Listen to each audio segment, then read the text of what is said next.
Well, hello. Welcome to Passive Wealth for High-Tech Minds podcast. There are lots and lots of IT professionals who work in the industry. These IT jobs are so exhausting mentally, there isn't much time left for such folks to make clever decisions about their investments. Most are unable to put their money in the right asset classes. This is Prashant Kumar from My Realty Gains. I have worked in corporate America in IT and in business organizations for 25 years. My goal is to educate IT professionals like you about the benefits of passive investing.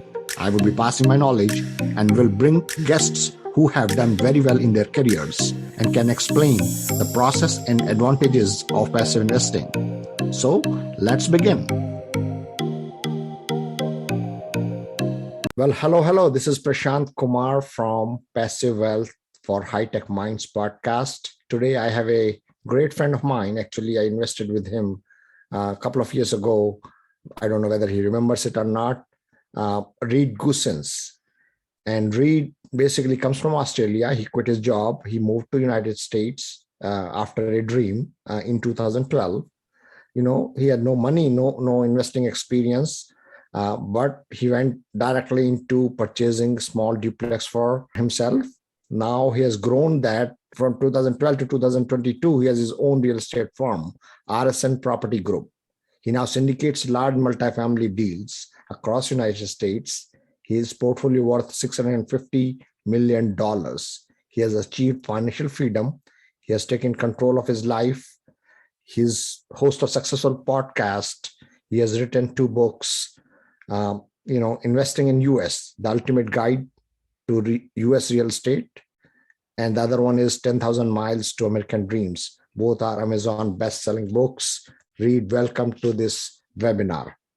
Prashant, thank you so much for having me, mate. It's good to see you again. I do remember you. Of course I do. Of course I do remember you in our deals. So yes. How are things? Things are awesome. I've been doing real estate. I did real estate on the side for many years, 5 years. Recently, I'm full-time in real estate, although I have worked a lot, over the last 5 years, 6 years. But you come to a point where you say, listen, guys, I have to move on, right?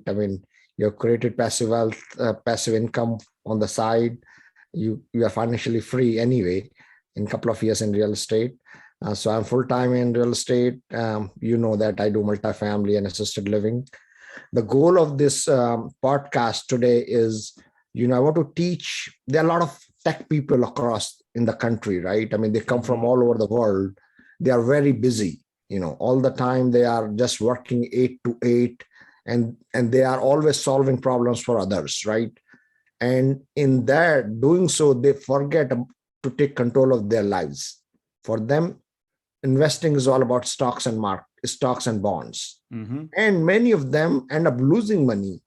Trust me, I know 90% of folks I know, they end up losing money, but still they keep on going back and keep on burning their feet.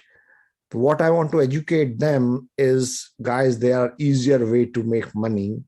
There are passive investments into recession-resistant asset classes. You have been doing a lot of good work. You have been talking a lot. You have your own podcast. I thought I should invite you and pick your brain how you would motivate these people. Yeah, look, how do you motivate someone? Look, I think it starts from someone who wants more, right? There's a curiosity to say to themselves, is this it? Right? I know for me, when I was working full-time, my background's in structural engineering. I went to school for structural engineering. I worked across the globe. And I remember getting back I worked in London in 2008, 2009. I got back to Australia in 2010. And I remember joining a civil engineering firm company and just feeling like a small cog in a big machine. And that, for me, was my driving force. So I sort of encourage people listening to this show. Clearly, if they're listening to this show, they're already thinking about something more, right? They see their friends, they see their other, friends and family colleagues investing in real estate. They want to be able to create a better future for themselves and for their family. So clearly there's just a little grain of salt there, a grain of sand. It's starting to permeate into a big beach, right? And the big beach is going to be all these ideas. So I say lean into it. And what I mean by lean into it is, when you get started, it definitely starts from curiosity. Like you got to be curious about something, because otherwise you wouldn't want to go and do it. Because going down this path, you've got to educate yourself. We're not talking about the traditional ways of going to university, getting a job, and working forever and then retiring. I'm talking about going out and increasing your financial IQ. So listening to these podcasts, understanding what a P&L looks like. How does a P&L work? Understanding what cash flow means. Understanding what your financial goals are. If once you start understanding that, you can then back into, what do I want to place my money?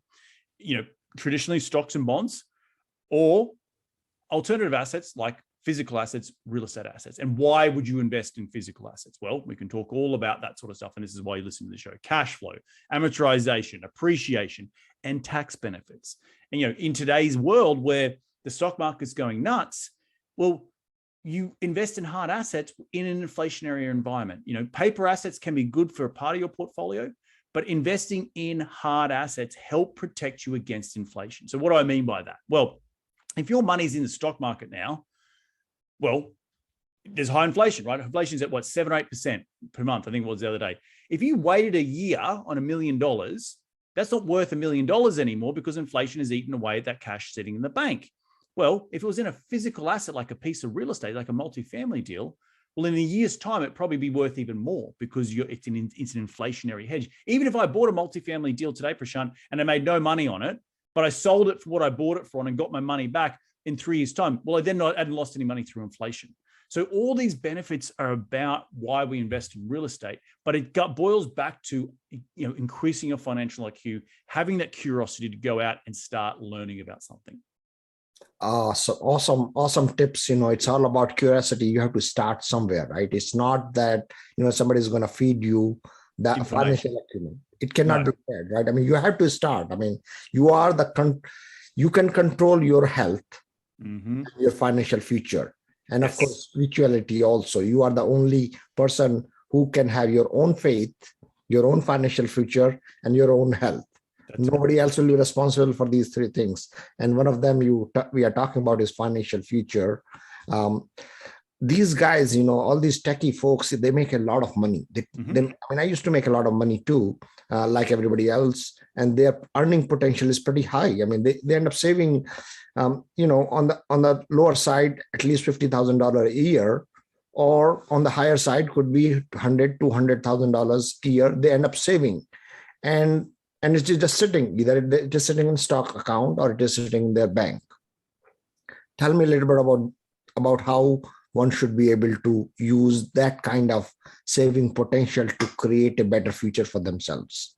Right. Well, it's all about, you've been taught to invest in a broker, right? A broker who not a real estate broker, a stock broker who will take your money and put it into some savings or some stocks. And that is just you sort of handing over money, right? You don't know where it's going. You don't know why it's going to a certain stock. You don't know the earning potential of a certain stock. And that's, stockbrokers, they get paid to place money. So having a control, and again, going back to the curiosity, making sure that you understand why your money is being invested in certain areas, right?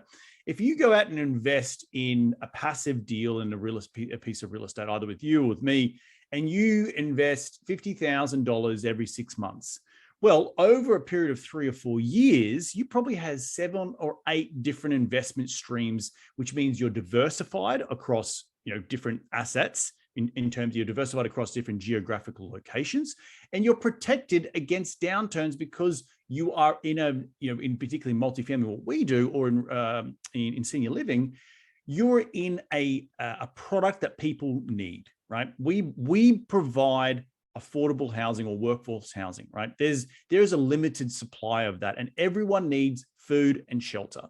So we're investing in things that people need, and that they'll continue to need in 20 years' time, or they'll continue to need in 100 years' time, right? Unlike other investments that are out there, investing in the latest tech fund or the latest tech gadget that might be consumed or taken over by another piece of tech in the future, right? And so understanding what it is and having a risk-adjusted return in certain investment classes, i.e. stock market or i.e. real estate, is really important to understanding where you want to place your capital for long-term growth. And again, it goes back to those goals about why do you want more out of your life? Why do you want more than just a W-2? Why do you want more than just your money sitting in a bank account and earning 0.02%? Because you want your money working for you, leaving out the door the same time as you leave for work every day. Your money is also out there working for you at the same time. So if it is sitting in an account, understand where you can place it. Then there's many options. We're just talking about real estate here. You can go buy businesses, you can buy investing in gold or commodities. There's so many different ways, but the fundamental of it all is that you are understanding what you're investing in order to help you achieve your goals, your financial goals. I like your example, where you said that you are investing in fundamental commodity, a commodity which will be needed forever. 20 years from now, 100 years from now, 500 years from now, the tangible asset that we invest with, you have minimal risk, basically. Right. If I'm working 8 to 8, I don't want to think about my investments, on a daily basis. As a passive investor, my money is constantly working for me if I'm investing in the real estate. And it is working whether I know about what is going on or not. It is protected. Number one, protection. I'm saving my wealth for future, and it is working without me working on it. I don't need to know about what is happening in the gold market. I don't need to know what is happening in the stock market, because the fundamental asset class, history knows it. Over hundreds of years, real estate always goes up.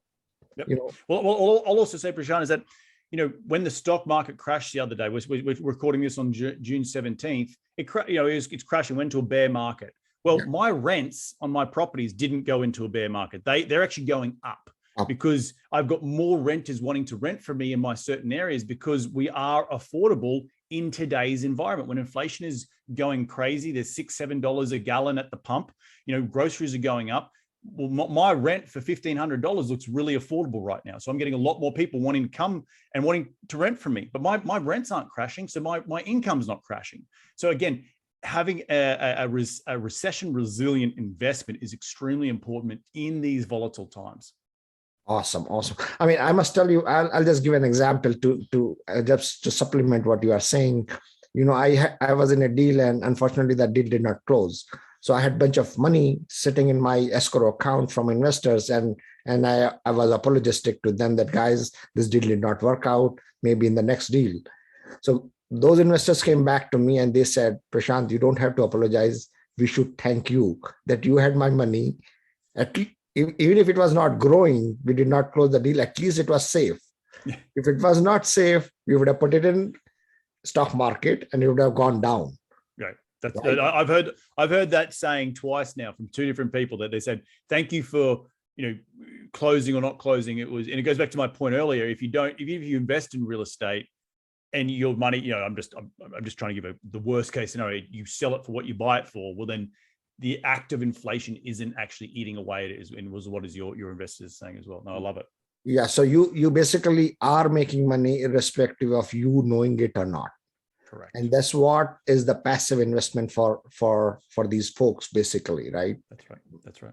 So I mean, your example is very good. $50,000 every 6 months. Within 3-4 years, you would have 7-8 income streams coming to you.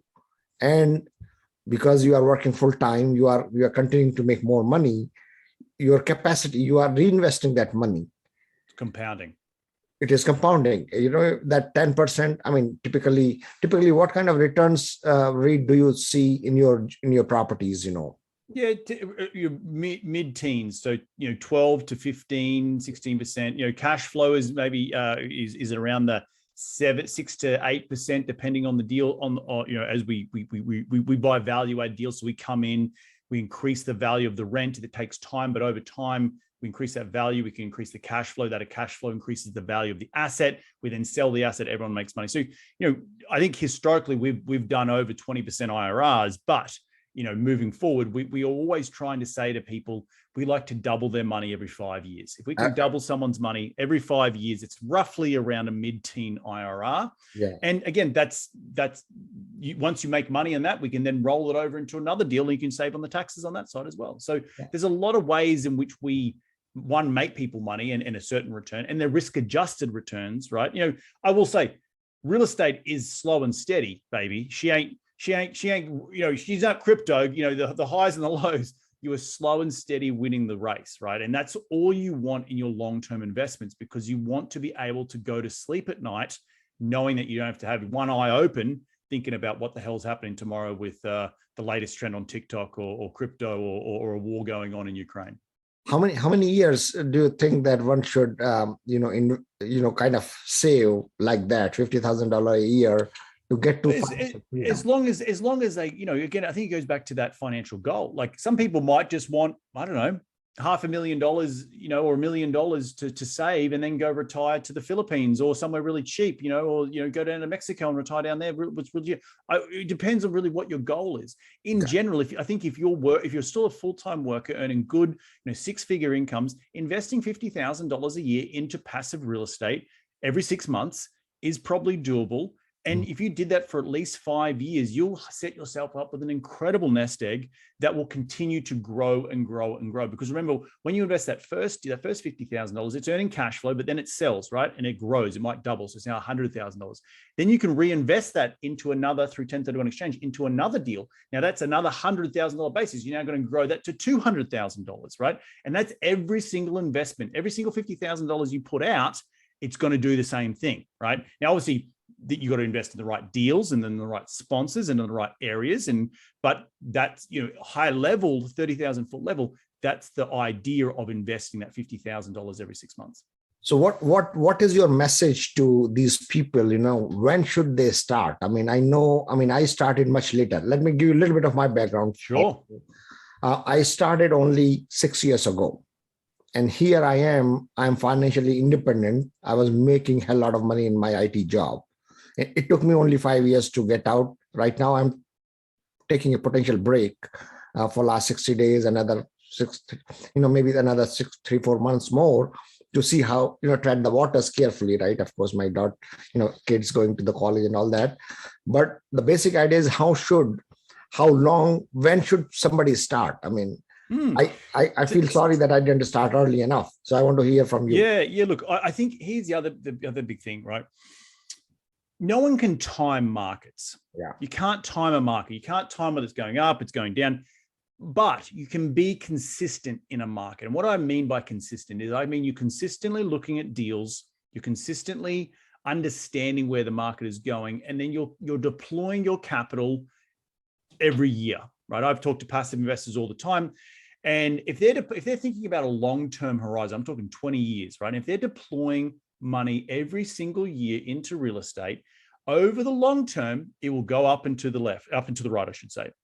And because the little dips and peaks and troughs will happen eventually, but if you're constantly and have that long-term mindset and consistently deploying capital every year, you will make a lot of money in the long term. Now, back to your question, when do you get started?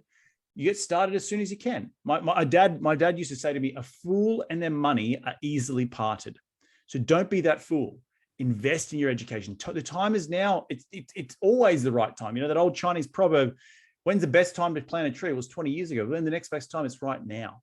Take action. Taking action, and it can be little action. Listening to a podcast once a day, reading a book once a week, whatever it is, that's taking small amounts of action into growing your financial IQ so you can become more knowledgeable about what you're investing in. Awesome. That's a great nugget, for our listeners here. And once again, we are listening to Passive Wealth for High Tech Minds podcast. And with me, I have a, good friend of mine, Reed Goossens, and he's from Australia. He came, like everybody else, no money in their pocket, and he has built an empire for himself. I must say that because $650 million in assets under management, owner of, he has written many books. He's out there doing right things, educating people. And today we have him here. He's sharing his thoughts. My next question to you, Reed, is, what are the things that, besides real estate, what are the other things? In real estate, we have many asset classes, right? Mm-hmm. What are the different asset classes do you choose to invest and why? Yeah, so I'm an owner operator, right? Like I'm like you, Prashant. I buy multifamily deals, I operate them, I have investors invest alongside me. So I'm heavily in multifamily. Like that's my niche, right? But Mhm. what I like to do is also be vertically integrated, right? So within the company, I have construction management, we have asset management, we have institutional underwriting. We also do we source our materials directly from Asia in bulk, so we reduce our costs, right? And I've been doing that for the last 8 years. Mhm. That is all about creating vertical integration, or another word for it, business ecosystem. So when you're looking for a sponsor, or you're looking for people to invest in, understanding what their ecosystem looks like is really powerful to helping making sure the investor knows that, okay, they control the construction, they control the property management, they control the suppliers, or they control, how they manage the assets. They're all so important because it's, you make money when you buy, but you lose it through bad management. And that includes both asset management and property management. So investing with the right team is really important, and understanding what that ecosystem looks like is extremely important. To your point of what other asset classes are there, well, you just mentioned earlier, assisted living, right? It's another thing that, we're an aging population. I get older every single day. Every time if I get off this podcast, I'm going to be 30 minutes older than what I was 30 minutes ago. And people are getting older, and there's a need for decent care at a certain stage in life. Another really great recession resilient asset class is self-storage, right? As consumers, we're constantly getting more crap, and houses are getting small, and our living spaces are getting small, but we still seem to be consuming more stuff. So we need to put it somewhere. Well, why don't we put it in a shed, and we'll pay someone who owns that shed to keep it there? These are good asset classes to be investing in. There's other asset classes like retail, hotels, parking structures, mobile home parks. There's all these different asset classes out there in the commercial realm, but understanding what the risk is for each of those asset classes is really important. And it goes back to what I mentioned earlier about, well, multifamily or housing is a class that is going to be needed for decades, for centuries to come, because we all need food and shelter. So I like to invest in multifamily, and that's what I've built my business around. But I've also then built the business within that, which is an ecosystem of making sure I'm controlling all the facets of it, so we manage the asset correctly and we reduce, our overall costs and help increase the ROI for our investors. So your approach is to take one asset class and kind of control it completely from all perspective, whether it is construction management, property management, security. As best I can. Yeah. Very good. I like that approach actually very much. And the reason I say that is, the more and more focused you become, you end up having more and more expansion. I know it is kind of conundrum, but to me, it is true also. When I can go deeper in one area, my knowledge increases tremendously, which potentially can be helpful in other areas also. That's right. But I will say, Prashant, that as a passive investor, to your listeners out there, the beauty about what we do is that there's many other operators out there that do exactly what I do. And I encourage everyone listening to the show, if you want to be a passive investor, invest that $50,000 I kept telling you, invest a little bit with me, invest a little bit with Prashant, invest a little bit with someone down the road. You get to then diversify, right? We are experts in what we do, but you as the passive investor get to have the optionality of diversification across not only operators, but different asset classes. So maybe there's a self-storage deal you might want to go look at. There's a senior living. I know someone on this show who does senior living, right? There's multifamily. So then you can get asset class diversification within your own little portfolio. And again, it's all under the guise of commercial real estate, but it is just another example of why it's good for operators to be an inch wide and a mile deep. But as a passive investor, you can spread out your risk across many operators and across many asset classes. Awesome. That's a great way of, you say multifamily, it's in itself is a risk adjusted investment, but you as passive investor, you means even us also, we invest as passively as well. We have the choice to invest almost anywhere. How much time do you think folks need, these passive, these people really don't have that much time. How much time? Look, like anything, right? You have to spend, don't be that fool. A fool and their money are easily parted. So you have to spend some time each week devoted to, if you want to learn more about a certain craft, i.e. investing, it's going to take some period of time in your life.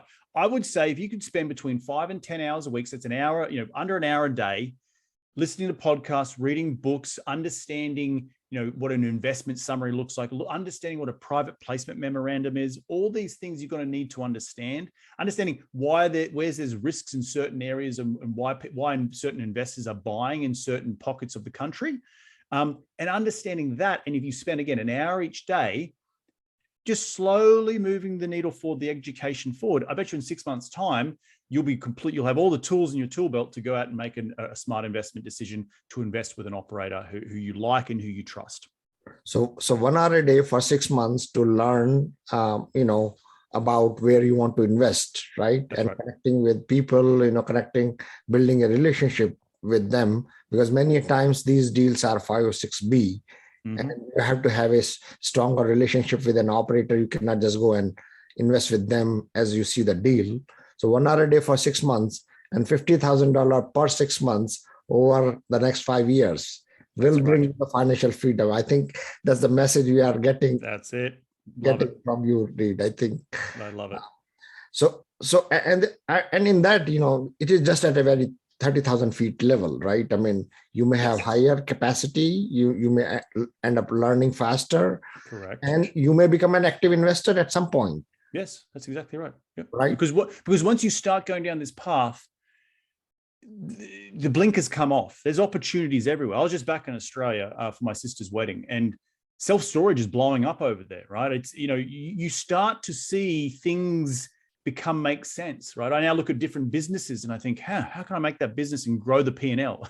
It's the same thing as what we do in multifamily. We're buying business and we're growing them. It just happen to be in physical assets of real estate. So, when I started on this journey more than 10 years ago, I moved to this country 10 years ago, but my whole story is around, if I can move halfway across the world with limited funds, I didn't know anything really about real estate, and grow my business to what it is today, and I can do that in a decade, then if I can do it, then so can the average American. And then, again, it's whether you want to be active or passive, it's up to you. You just got to get started. And I had limited knowledge and no funds. I started exactly where a lot of people are.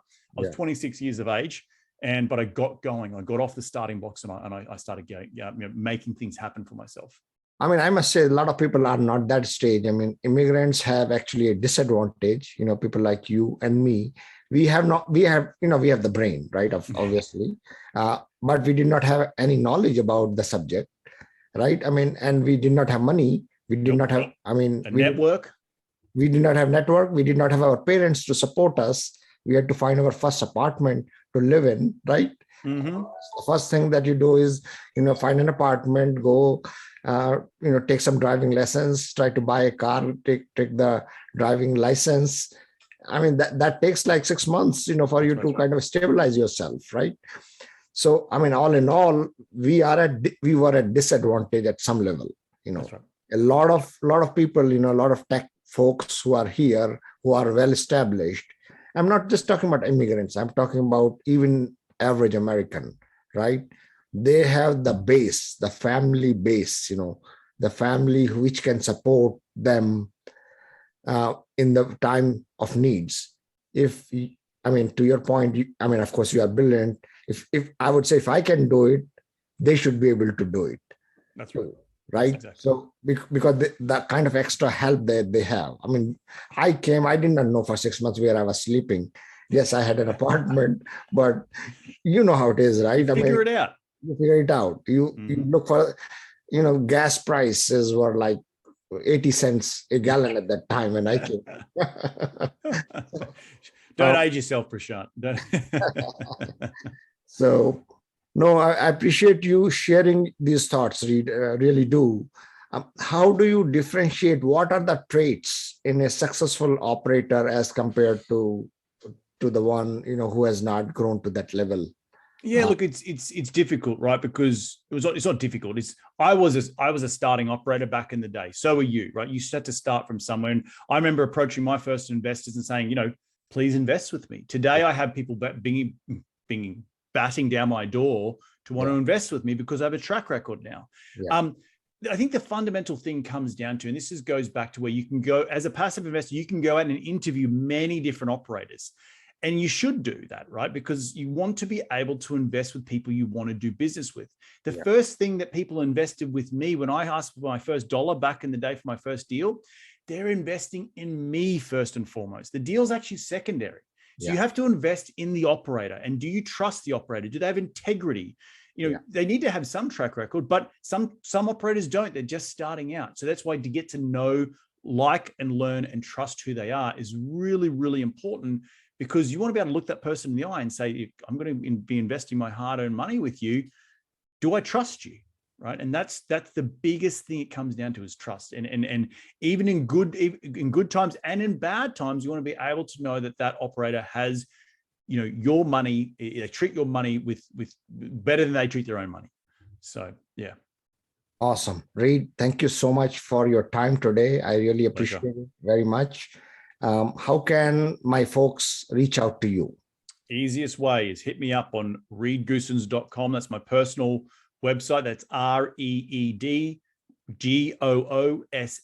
reedgoossens.com. You can look up my name on Google. You'll find it. I've got the 2 books up there. I'm across all social media platforms, Instagram, Facebook, LinkedIn.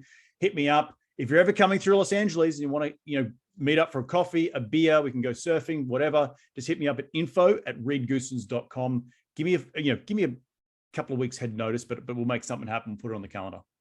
Awesome, Reed. Thank you so much. And you enjoy your weekend, sir. Same with you, mate. Thank you so much for listening to our podcast. As usual, you can reach me via my website, www.myrealtygains.com, and via email, prashant@myrealtygains.com. I would love to hear from you and talk to you about specific needs you may have.